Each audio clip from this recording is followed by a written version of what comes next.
Hello and welcome back to GRIDwrap on this lovely Monday. Sort of very calm Monday in London. I'm lucky enough to say it's been a very pleasant day. And I've got here back with us our co-host, Tessa Harrington. Welcome, Tessa. Thank you. Hello, everyone. And I'd love to introduce to you Kevin Harvey of Kevin Harvey Consulting, who's visiting us from spoton3d.com, I believe. Kevin, is that right? I work with them, yes. Hi. Well, you are working in Spoton 3D, is that right? Oh, in Spoton, absolutely. Yeah. In Spoton. Mm-hmm. So tell us, Kevin, you've got a big background in training and technology, and I know you've been doing this in real life.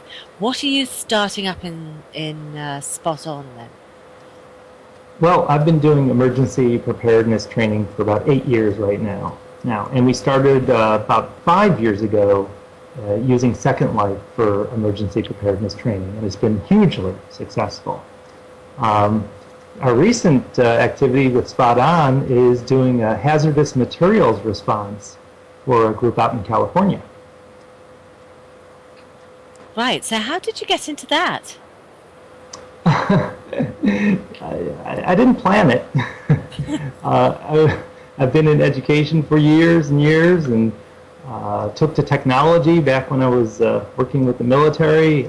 They were, of course, very early adopters of technology.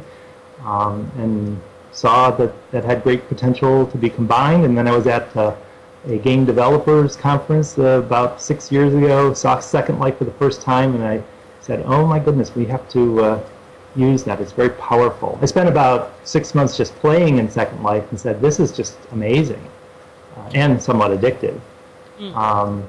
But it has a great power that really could be used for education and training, as other people have discovered as well. Okay, so once you discover that, how did you start to develop it? You say you were in Second Life first of all, so presumably you started developing in Second Life. Yeah, well, I went to my boss at the time and said, can we buy some land in a virtual world? And she kind of looked at me like I was a little nuts. But actually, my boss was pretty progressive and forward-thinking, and someone was selling like a little parcel of land for something like $35. I said, look, the investment's very, very low. Let's just, buy the land and see what happens.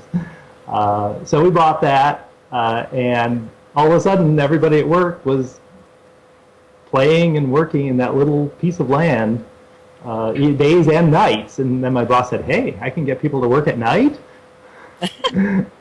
Yeah. So that's a very what's the word? Very alert boss there. I mean, oh, yeah. So you've got a little parcel of land in Second Life for $35, which seems like probably a million years ago now when we think of the prices. But and then you go to your boss, and she just sort of looks at you. Do you think if it hadn't been that cheap, she would actually have gone for this experiment in the first place? I think she would have gone for up to like $200. Right. Okay. I mean, it's not like we were a low budget operation, so 35 was literally nothing, and even 200 maybe. Yeah, probably she would have went for it. It turned out to be zero part of our operation at that point, and about 3 years after that, it was maybe from a third to a half of the entire organization. Well, I mean, I'm just absolutely fascinated about how you actually persuade people that a virtual world is the place to be for training. I know that you're dealing with blue chip and corporations and government departments and Uncle Tom Cobley and all when it comes to this, who are not known for their, their alacrity in seizing cutting edge development. Okay, I can tell you exactly how to do it. I have the answer, believe it or not. Yeah. You have to find a champion in the department. You can't just think you're going to go somewhere and sell it, because you won't. You got to find the person, one or two or three. It could be a group, could be just one person who has some degree of power or persuasion within the organization that either has some experience or is open to it, usually they've seen it before, or they're open to innovation in general. There was one, I don't think I'm going to name some names here, but we worked with the Chicago Department of Public Health, and there were actually two people that were really into innovation and technology. And if you go through them, they're the ones that sell it to their people, not you. You sell it to them, they sell it to their people. So that takes the pressure off you, doesn't it, effectively? Well, it focuses your pressure. It focuses on the people you want to focus on, meaning the people that you can get somewhere with. Make some progress. I mean, the end goal is to, it is a little bit of a sales job, but you have to, navigate those waters. And then you also have to, it depends on who you're selling to. I've worked a lot with government. Government is slow and not always efficient. So you have to understand that it takes a while for something to work itself through government. But once you're kind of in it, you're in. Yeah, they usually take anywhere from, if you're on the fast track, 6 months, and can be up to 24 months now. In this recession especially, we're seeing a lot more delays on execution of projects and getting funded. So it's really, I think it's a good sign that Kevin has this project going, because it shows, I think, that the government is starting to invest again. Well, the other thing, the huge selling point, dollars are tight in general, right? Mm-hmm. And in every aspect, including government. So training dollars are some of the first things to go in a government agency. They think, well, we want to keep the people, we want to keep the benefits, we want to keep some degree of response capability, but training often takes the last seat, and it's also very expensive. If you can make a case that a virtual drill versus a live drill is cost effective, like 1/10 of the cost, 1/20th of the cost, and get the same benefits or similar benefits, then you've got a real case. Mm-hmm.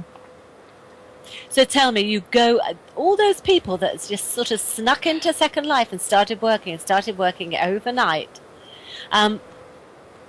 that presumably persuaded her, as you say. She's getting people working overnight. So what happened next? What happened after that? Because it just got bigger, it grew like topsy, didn't it? Well, we had a couple of kind of high-profile potential clients, and we brought them into our little piece of land. But we quickly discovered we had a little problem with that little parcel. As we were giving them a tour, I think I'll tell you who one of our early interested clients was, because it's kind of ironic now. Before we got into public health necessarily, although we got our starts in public health, but we actually had BP come and visit us. Mm-hmm. The infamous. Mm-hmm. Now, back then they were not infamous. And actually, they were probably the good guys back then, weren't they? It was They had this entire Going Green campaign, Mm-hmm. Their public reputation was actually very positive before the spill, right? And not the spill, the eruption of their platform. Mm-hmm. But ironically, we did a bunch of work for BP, actually. We did safety training, and here's the thing, they put us out a bid for us to do training on one of the platforms, the one that actually ended up bursting, right? And we didn't get that gig. Perhaps had we gotten that gig and trained in Second Life, that would have never happened. That's really interesting, isn't it? Yeah, we had built a platform and everything. I thought we were going to get it, actually.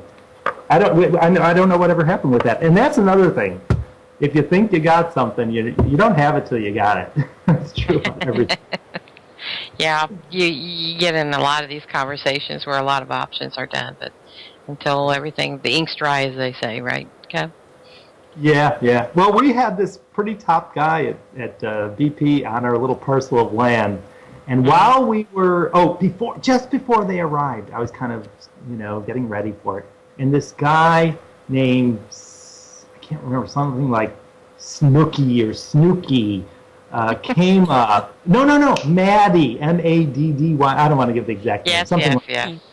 And he came up, and this guy was bald with piercings and tattoos and very buff. And I said, oh, this is great.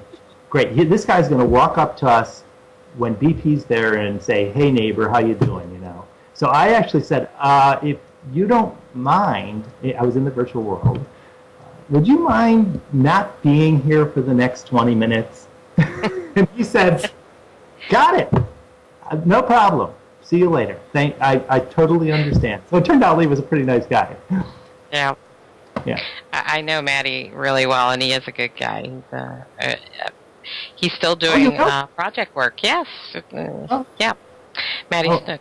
He did the SL Guide books. He's pretty famous for it too. He did all these series of books for. Yeah. Well, he was our neighbor. I had no idea, who this guy was. Well, I think Maddie Snook actually sold it to somebody who got published by somebody in Second Life. Is this the one about traveling around Second Life? And I think one of our guests actually published him. He still does work now. He's working with the medical area. Medical simulations is really still very big. So it's something we would be interested in moving over. We've had talks with him about moving some of his props over to Spot on 3D so we could actually have that there for medical institutions that come by for simulations. Hopefully through Kevin and ACT and the other developers we have on our grid. That is so funny. Kevin, there. One of my early experiences with Second Life, had to do with him and being a neighbor, and it's funny. It really. So, how did you get into developing simulation? Because it's one thing saying, right, we're going to do training, isn't it?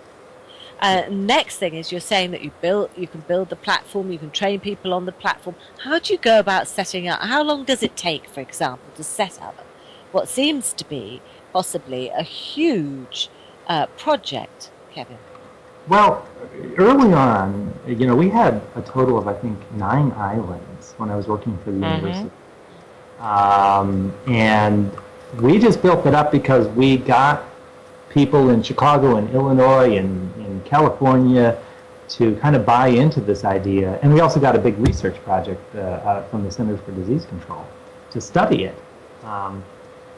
And it took, there's a lot of trial and error in the beginning.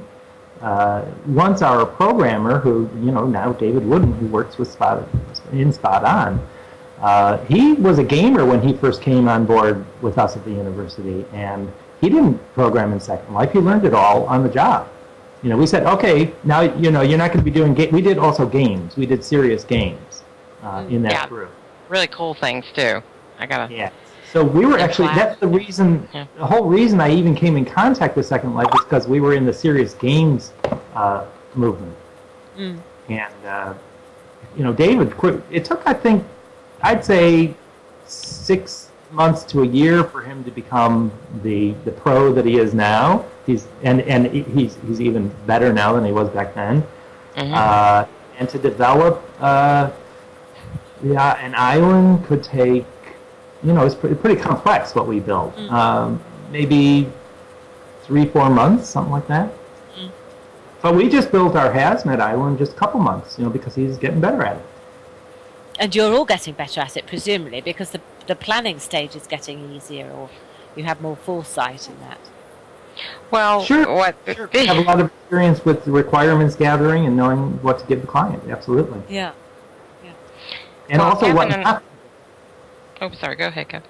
Yeah, I just want to say you got to know what your training goals are, and then limit the scope by not building things that don't actually relate directly to your training goals. And there's a real tendency to say, "Oh, this is cool. Let's do it," but does it relate to what you're trying to accomplish? It's always a question you have to ask. So you keep it spare, keep it close to the bone, as it were. I'd just say don't overbuild. And, some of it is, sometimes you simulate within your simulation, meaning you just say, you kind of talk it through, or you You do it in a quick and easy way when it's not necessary to do it in a complex way. Representational, even in the virtual world. So once you had got in and you'd started making simulations, you'd started the virtual world area of your trade, did you feel that you'd taken to it like a duck to water? Is all your interest in virtual worlds now? Me? My only interest? Yeah. Oh, heck no. But I mean, I'm interested in the environment and sustainability, actually, in my real life, and I've thought about bringing the virtual world into that arena. I work with a non-for-profit because I think that's important work. Not that I don't think emergency preparedness is important, but yeah, I mean, virtual worlds. Yeah, I took to it like a duck in water. Absolutely. I never wanted to program, though. I only wanted to design the environments.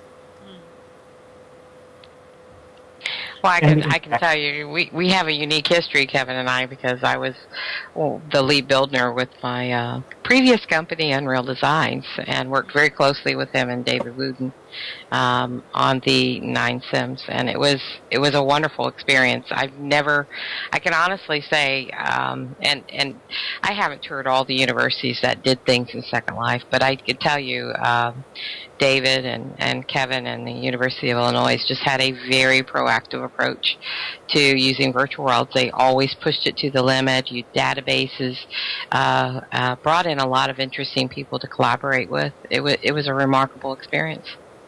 Yeah, we knew that in the world of government especially, you couldn't have any application just stand alone without being connected to other applications. In other words, they want data collection. So we programmed against the virtual world and collected data while you were in the virtual world. It's important for government to do things like that. Yeah. So you've moved on, haven't you, from the University of Illinois now? I have indeed. And you've branched out on your own, is this right? I am on my own. So I'm going to ask you some very obvious questions now. I mean, one is, of course, what is the major difference for you? Healthcare insurance. All right. It's not something we immediately think of in the UK, and you laugh, but, you know, we don't immediately think of that, and yet our government is steering us inexorably towards the American style. Big mistake. Actually, yeah. Yeah, big mistake. Yeah, I would have to agree. We are. It's just horrible. I mean, I appreciate our healthcare system and the quality. I think it's pretty good, actually, here. But the cost is just, outrageous. Yeah. I mean, really outrageous. I mean, I have to work quite a bit just to pay for my insurance. The other thing is, you have to be self-motivated when you're on your own. You don't have all the benefits. You don't have the kind of structure. If you're not self-starter and self-motivated and somewhat disciplined, being on your own is a lot harder. It's exciting. I like it. But I can't say definitively one way is better than another. I think it depends on personality. I think it helps, though, to have a big name like a university behind you, huh, Kev? And it's got to open some doors, kidding me? Huge. Yep. Yeah. Having that EDU behind your email, having the university and the power of it and the prestige is really an amazing amount of power. Now, if you're good and you get a reputation on your own, which I think I have a pretty good reputation, and that's the reason why I have these jobs right now, is because people saw what I did, and I even had a call shortly after I was laid off, and they said they didn't know I was laid off, and this person says, I'm calling because we want you, not because we want the university. So there is often a safety net work, isn't there? So tell me, but you have to do, as a self-employed person, you have to do everything yourself. I mean, this might not strike others as being obvious, but the very smallest thing has to be provided for by you. You have no longer the four walls of your office, presumably, or just access to stamps, say, or whatever. Everything. All that has to be provided by. I don't think I bought my own laptop until I was laid off. Seriously, I now have two pretty good ones, thinking about getting a third, but all the equipment, all that logistics, absolutely. The travel, the all the costs. I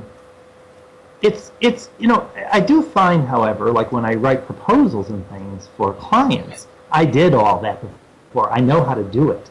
I know how to do it exactly right, professionally. So that's not a problem at all. A lot of it's not a problem. So how do you find what you've got contracts now, right? And you're working on a contract at the moment. Yes. But you have to line up another contract, don't you, really, for the end of that one? So how do you go about doing that whilst you're trying to focus on the one that you're doing at the moment?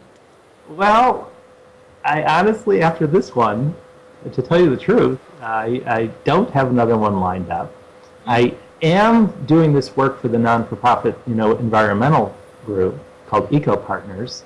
Just wonderful. It's a startup, so I'm trying to help them build their nonprofit. It's about sustainable building, green building, and retrofit. Excellent. And I really hope that that I can help build that nonprofit up, and that's kind of where I'm looking towards the future. Not that I won't do the virtual worlds. In fact, I talked to the board of directors about that, and the last proposal I wrote had to do with using social media, not Second Life, but social media for that. And the funder, the potential funder, said we were hoping someone would make a proposal involving social media, and I think the next proposal is going to be involving virtual worlds. And then I could finally marry my passion for the environment with that for the virtual world. Excellent. How about that? So how would you really see exciting. bringing that? How would you see bringing the ecological aspect into virtual worlds? There were, when I first came into Second Life, there were some groups in here who were not eco warriors, but very, very essential groups to eco. What's the word I want? Okay. Popularity. Well, the strength of Eco Partners has to do with sustainable building and retrofitting. Now, I can see a lot of people don't really know exactly what that means. They can think about it, but they might not know specifically what that means. They may not know how to do it, how to go from not living a sustainable life, moving in that direction, and how much it costs and how to get funding. Well, I can imagine, showing them what that means in the virtual world and creating a community around that. Now, I'm sure there are communities already in the virtual world around that. I just haven't looked into it yet. And I'm sure they're partnering together. So I just want to be part of that community. That's all. So are you moving more towards that than the training, really? I think that I think I am, but I'm very open to what comes next. If someone comes after our hazardous material training and says, you know what, this is just amazing way to train for hazmat, and we want 10 of these next year, and we'll pay you bucket loads of money to do them, that's the direction I'm going. Yeah, why not? Because that will pay you, presumably, to have time free to work with your other interests with it. You got to feed the family first. Mm-hmm. So, okay, people ask you to speak at conferences, I see, and workshops. So what do you go along and talk about? Oh, my goodness. I'm pretty flexible. I actually never spoke. My recent speaking engagement was with the National Transportation Training Directors. They looked up people that worked in technology. They found my name, and they said, will you talk to us about transportation? And I'm going, sure, although I know nothing about it. And so it turned out that I spoke about the use of technology, including virtual worlds, in transportation, and it went really, really well. So I was pleased, although I spent months, and literally 3 months, cramming and studying and learning and preparing. So I earned my keep on that one. But I usually talk about, I've talked anywhere from the use of virtual worlds to the use of social media, to education and training, and to how to, barriers to adoption. I've had talks on almost every subject around that you can think of. Now, I'm like I say, I'm a very curious fellow. So if someone from some organization like transportation wants me to talk, I would be very interested in learning about it, and then I'll give a talk about it, and I'll integrate technology into that. Usually technology is a thread that goes through that.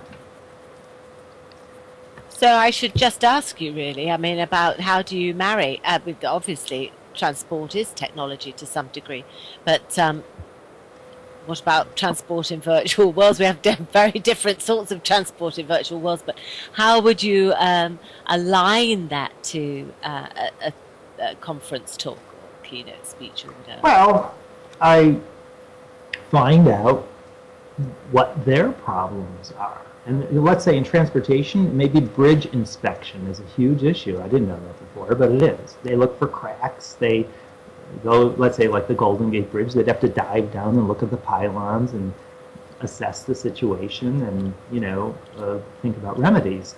I showed them actually a replica of the Golden Gate Bridge and how you could actually do this inspection virtually to train people how to do it there before they actually go out in the field and do it. They were blown away by that, actually. So that's just one aspect of transportation. There's also safety and traffic management, and you can imagine, just think of those topics. Traffic management, Second Life, come on, it's easy. Well, to be fair, I mean, on a lighter note, our transport in the UK is virtual because you virtually can't get any.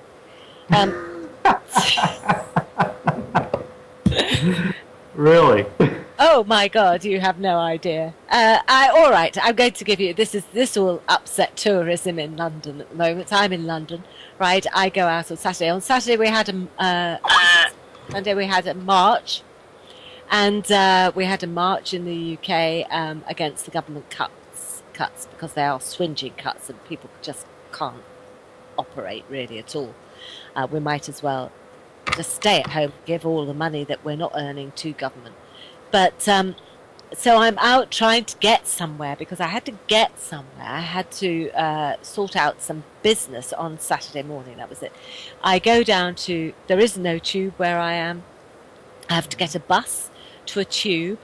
Because it's Saturday, I've got all the roadworks out, so the buses have been diverted away from the tubes.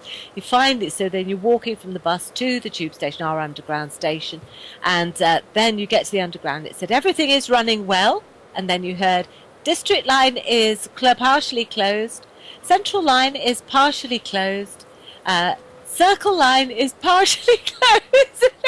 I think, in whose life are these things running well? Not on anybody who needs to get anywhere.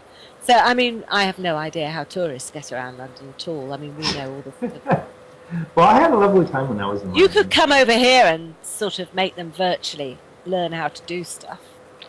I think it has incredible potential. One of the things, though, that is a huge barrier in Second Life is people have to get past the technology itself. The technology can't be the challenge. The challenge needs to be the things that you need to learn, right?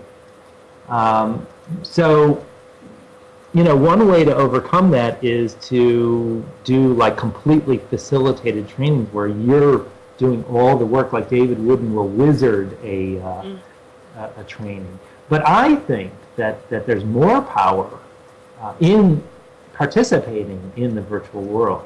And I think there's even more power in issues that have to do with identification in the virtual world. You identify, you become your character. You actually, the line is blurred a little bit. I think there's great power in that and communication. So I think it's worth it to train people to be in there. So I instituted a few years back, I said, to my group, we really need to do a train the trainer instead of just facilitated exercises, and I think it can be successful. And there were a lot of naysayers that go, no way, people are going to stumble, they'll get frustrated, they're not going to be able to operate the virtual world, they're beginners, and a lot of them can't even operate a mouse, which is really not true. And then you think of age, and there's this wrong view that older people are technological idiots, and that's not true either. Well, I just it's say true. who invented computers. Yeah, and okay, they're not digital natives, maybe, but look, these days, even if you're in your 40s or 50s, you can be very technologically adept. You don't have to be a kid to be great, right? So I again prevailed and got people in the world of public health to actually be in the virtual world, and they loved it. Most of them. What sort of criticism did you have against it? That they would just get stuck in the technology and wouldn't be able to really operate the virtual world well enough to get past the technology. Right. So well, that would be true. That would be true for about like 1 in 5 or 1 in 6 that would have a hard time.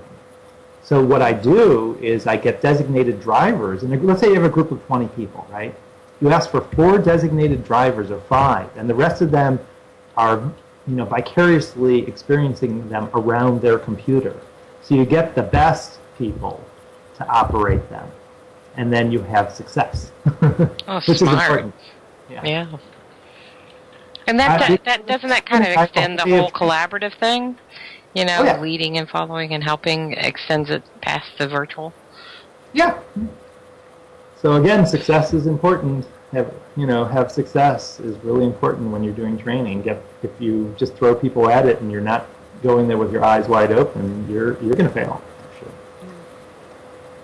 So do you find that they can overcome sort of a fear of this? I mean, some people do have a fear of it. They have a fear of virtual world. They have a fear of the territorial intimacy of it. Yeah, you can absolutely get over that. No question about it.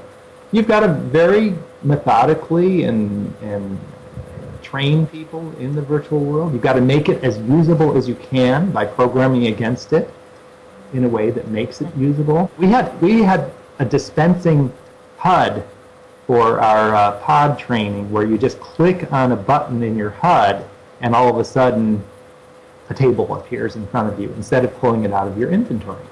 Mm. I actually think spot-on 3D, the double-click, I think the double-click teleport's pretty usable in spot-on. Yeah, it really does help the newbies. That's more intuitive for them just to double-click. They almost do it instant. All we have to do is put a dot on the floor and say double-click here, and they're gone. And they're like, ooh, cool, and they're off and running. So it really does help a lot. It does help. People generally don't have a problem with walking around or even flying around, which they love. Right. But they don't know how to do it, the option. But double-click, they got that one. Yeah, that's true. What people have a real hard time with are camera controls. And in a training where I don't know if I'm the only one that feels this way, but I think camera controls are essential when you're doing training.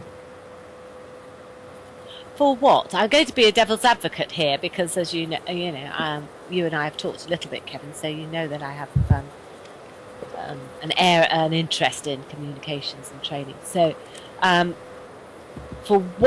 why do you think that camera controls are essential? Okay, in emergency response, part of what makes the virtual world, it depends on the actual scenario. But most of the time in emergency response scenarios, you not only want the first-person point of view, you need to get every point of view all the way up to the 10,000-foot view in order to kind of get that situational awareness that the military so values. And you can get that in the virtual world without a helicopter, but it's very hard to get that by flying around and looking down. If you don't have camera control, you can't look at the area and the level of the area in the right way quickly enough to assess the situation. So what sort of situations are they that you're training for? Well, in hazmat, for example, in the one we're writing now, one of them will be the immediate traffic situation around. It has to do with a train tanker terrorist attack, an explosion.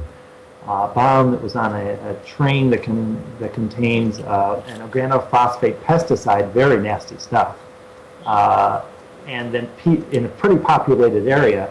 So one thing you're going to get immediately is a traffic jam. Then you're going to get people getting out of their cars and succumbing to this material. But what you're going to get is, but you have to be aware of certain things like zones that you have to create that are cold, warm, and hot zones, and barriers you have to put up, and evacuation routes. I mean, there's so many things to consider there. So if you could get that close-up view, that's one good thing, but to get that the larger view of like, where are we going to start blocking this off? Let's look at the whole situation here. It's invaluable. I think that's great.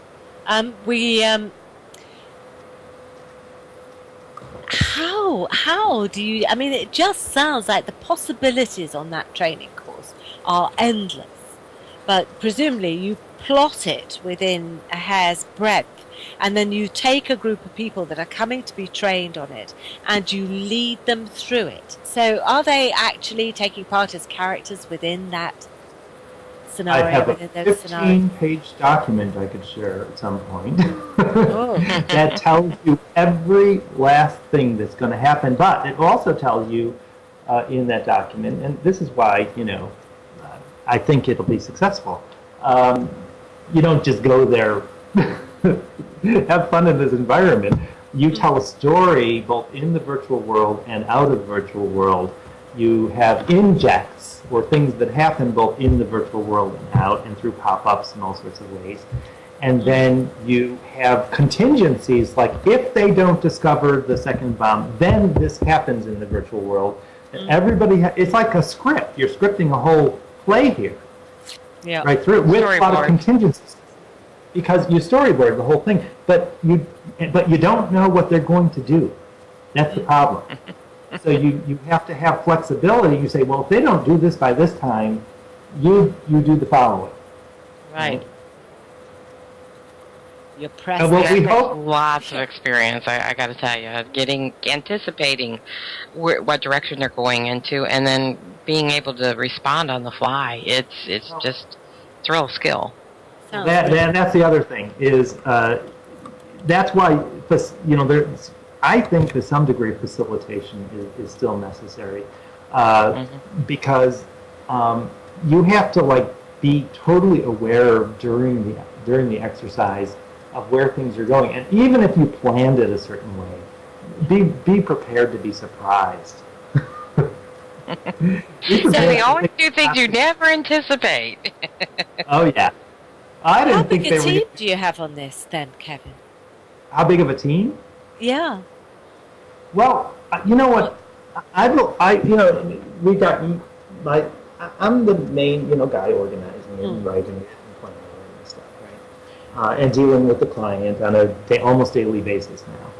I actually have several people in the organization that I got really excited about that, and I've co-opted them to help me. Yeah. I hope they don't see this, and thank you so much. Nice for your offer. Yeah, I got great. I love that actually. I love that. I don't want to name names here, but I found people in there that are that are right with me on it the whole way. So they're going to co-facilitate, and I'm excited about that. I have David Wooden, who's our wizard behind the scenes. I may have videographers there, depending on if our client has a little extra cash. And I've got their technical staff working with me now, and I have to, that was another thing. I mean, in government, the technical setup is not to be ignored. They've got firewalls, baby. Yeah. That's always been a challenge for virtual worlds, getting the IT departments to recognize it as a legitimate software app that they should open up a port to, and then giving them the assurance that they feel more secure about doing it. We've had IT departments completely shut down projects that CEOs and COOs were all on fire for, and because their particular IT department had a lot of clout, they actually voted down the whole project. And so it's really, I think, important that you find a champion there as well who can get really excited about it. Yeah, because they hold the keys to all the security doors. So if you don't win them over, you're not going to get in there. Well, you actually can't even sign a contract till you got them on your side. Because That's right. I totally agree with that. You need the IT manager as your best friend. And sometimes they can feel, I don't know about you, Kevin, but we found sometimes they can feel intimidated by this software because it's not something they've been aware of. So they feel like, it's almost a sense of getting beyond that. You got to worry that jealous, they're aren't they? Yeah, well, no, their just egos are a little bruised, I think, because they like to consider themselves cutting edge, have the latest gadgets, have the greatest toys, and here we are coming up here, throwing them in this 3D web virtual environment, under their nose. Where'd you guys come from? I don't know anything about this. So they come to it with a very careful approach, I think. Well, I mean, I don't know, but I know that sometimes virtual worlds can be prejudged by all sorts of types of people, but very generally about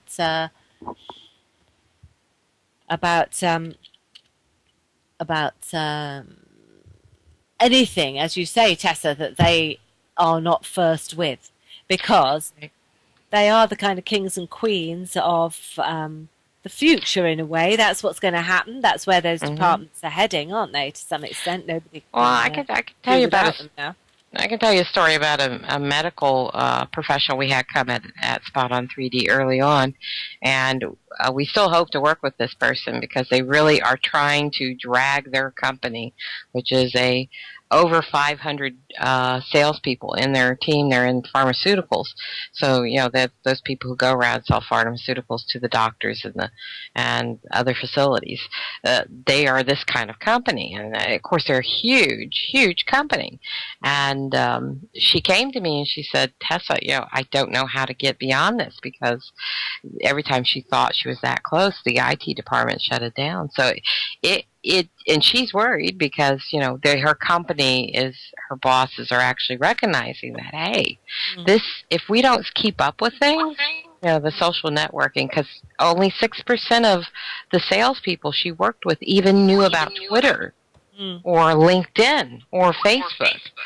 So they were falling dramatically behind the curve, and she kind of volunteered to help pull them into the 21st century, and she was hoping to use virtual worlds. But it is a tall order to get the IT department to put aside their skepticism. They see us in cartoon form, and like everyone, they assume, okay, it's cartoons, it's games. They usually have a history of gaming, in their youth, so they immediately kind of attach to that kind of theory about it. So, yeah, it's a tall order getting beyond their defenses.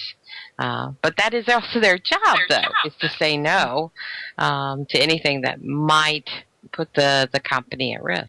Frankly, I found most of the IT guys, they're generally pretty geeky, so a lot of them kind of get excited by it. Yeah. Okay. Some of them.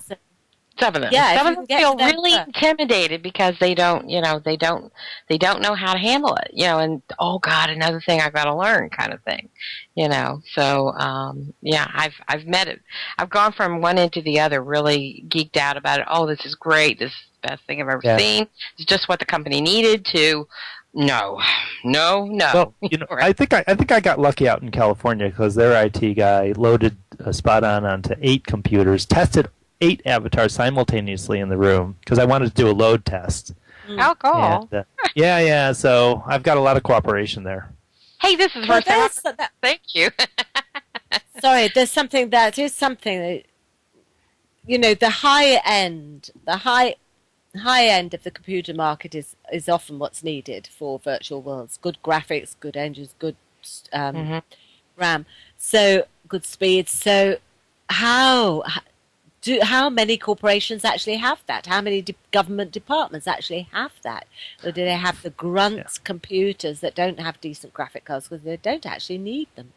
You can get both, but thank goodness that computers are Moore's law. The technology is rapidly advancing. At the computers, even just an average computer, if it's less than a couple of years old, then it's going to handle it. You know, Yeah. It wasn't always that way. No. But, gosh, they have laptops that have 4 gigs of RAM and, like 500 to 750 hard drive space for like $449. I mean, oh my gosh. I mean, do you remember, Kevin, when you couldn't touch a laptop? You were lucky to get one for $1,000. It was $1,200, $1,800, $2,500, and so that's the one thing the recession has done is really drill down the price on laptops and even desktops. And if I was a company, heck, I'd be investing in it, sending people home and making them report to a virtual office at least 3 days a week. I mean, what it would do to reduce the overhead would just be tremendous, and they'd be happy because they'd be home for their kids when they came home from school. Isn't that a very simplistic view, though, Tessa? I mean, one of the things about remote working is the fact that it is remote. Mm-hmm. I work in an industry that works it didn't start off working this way, but it now works in a very solitary way. So that very often you don't see people. You're working at home or in a studio with maybe one or maybe 2 other people, and it's quick. You don't contact people, and you don't have any kind of, Kevin alluded to it earlier, which is about this thing of having energy. The fact that you're interchanging energy when you're on your own, you're dependent on yourself for everything. You have to be a self-starter, but not only that, you have to be able to motivate yourself, 5 days out of 7. This is a very interesting area, actually, because when you're talking about working remotely or virtually, we still haven't able to replicate some of those informal interactions, and a lot of studies have shown that how important actually those informal interactions are at work, and but I'm really a technologist, and I love technology. I just say we haven't gotten there quite yet. We're getting closer. We haven't quite been able to simulate. Yeah, where's the virtual water cooler is the question. Yeah. I think we're getting closer to a world of technology where we do have the virtual water cooler. Well, it's moving in that direction. Yeah. I've always proposed that if you have them report to a virtual environment and really mandate that your ones who are left behind in the physical office use that as their main facility to interact with them, then you get that cooler impact. You don't lose that. And once people start seeing how they can interact and collaborate together in a virtual environment, how easy it is to throw a prim out to help explain an idea, a notion, point to something, visualize it in a way that they've never been able to do before on the fly. It's not something you use every day, but when you do use it, it can be extremely powerful communication tool. And I think it's just a matter of getting them to wrap their heads around it and getting them to know how to use it. See, human beings and human interactions are so complex. That's why it's taking a while to simulate all those complexities. Whether we'll get there 100% of the way eventually. But, again, we're kind of moving in that direction, and yet we're so powerful and complex beings as people. We can't underestimate that and the subtlety. And we resist change. Don't we resist change? I don't know why. But we cause change. We cause change completely just by existing. So we can't do anything else but go along with it. Okay, we are going to have to wrap up now. And but before we do, Kevin, we have this little exercise where we talk about what is on our mind and what is maybe bothering us right now. It can be, we haven't cleaned, we haven't ironed, we haven't eaten. It could be, or we haven't put together that final business plan, or we haven't, it could be something. I'm going to ask Tessa to I'm sorry about that. You didn't warn me about this. No, I didn't. You're absolutely right. I didn't think it would come if I did. I asked Tessa to set off with that first of all, so I do give you a minute or two to think. So, Tessa, do you want to take us away on that? Well, on the note of all this, I've got what's big on my mind right now is we're prepping for IBM to come in for a tour with the VUC Guild, which is for they're the virtual geeks of IBM, who are the movers and shakers in virtual worlds, and they're coming to our grid for a tour, actually at least 2, maybe 3. And our big visit this week will be running bot tests with them. And it's pretty exciting. And Kevin, if you and David would like to participate, we'd love to have you there. The more bodies we have, the better. And it's going to be really exciting. So that's preparing for that is like bite my nails, but yeah. Fantastic. Okay, David, we're coming to you. David, what am I saying? Kevin. Yeah. David, yeah. That's the difference. Well, as much as I've prepared well for the exercise coming up, no matter how well you prepare, the last week and the last days and the last hours and the last minutes are somewhat of nail biters. And always I'm in that mode right now where every day and every minute count. And that's going to consume me until this is over. And I think it works for me. It's a little bit of nervous energy. It's a little bit of, it's a little bit of worry. It's a little bit, what details did I leave out? Making lists and crossing things off. So that's what's on my mind. Fantastic.